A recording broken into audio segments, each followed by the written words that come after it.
अस्सलाम वालेकुम viewers, welcome to my YouTube channel stitching diary. उम्मीद है आप सब खैरियत से होंगे। आज आपके साथ मैं शेयर करूंगी कि हम फ्रंट वाले नेक के शोल्डर को बैक वाले नेक शोल्डर से किस तरह से अटैच करते हैं और गुम सिलाई में और उससे हमारी कितनी फिनिशिंग होती है या इसके क्या फ़ायदे हैं। तो यहाँ पे आप देख रहे हैं कि मैंने फ्रंट नेक को बिल्कुल रेडी कर लिया है। तो अब इसके साथ साथ मैं बैक नेक के साथ भी मैंने वो लगा लिया, लेकिन मैंने उसको मूव नहीं किया, सिर्फ अंदर से छोटे छोटे कट लगाए इस वजह से कि थोड़ा सा जब मैं उसको मूव करूँ तो इसमें नीटनेस और फिनिशिंग नज़र आए। तो इस तरह से आप नेक को एक दूसरे से अटैच करेंगे तो इंशाल्लाह ताला आपकी नेक बहुत ही ज़्यादा नीट नज़र आएगी और बहुत ही फिनिशिंग में नज़र आएगी। तो इस तरह की छोटी छोटी टिप्स को फॉलो ज़रूर किया करें और मेरी चैनल को फॉलो करें और मेरी वीडियो को लाइक कर दें और साथ में कमेंट बॉक्स में भी ज़रूर बताएं कि आपको मेरी वीडियो या मेरी ये टिप्स आइडियाज़ किस तरह से लगते हैं। तो इंशाल्लाह ताला इस तरह की बहुत ज़्यादा इन्फॉर्मेटिव वीडियो भी मैं आपके साथ शेयर करती रहूँगी जो कि मेरे नॉलेज में होंगी। तो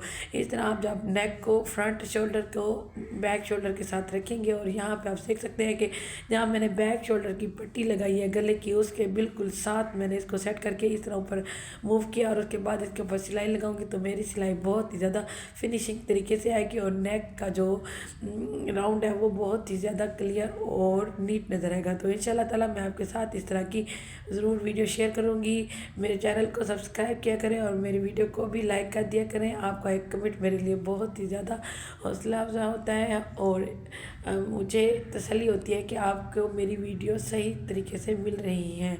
तो इंशाल्लाह ताला फिर मिलते हैं नेक्स्ट वीडियो में। तब तक के लिए अल्लाह हाफ़िज़। अपना बहुत ज़्यादा ख्याल रखिएगा और मुझे दुआओं में भी याद रखिएगा। Thank you so much.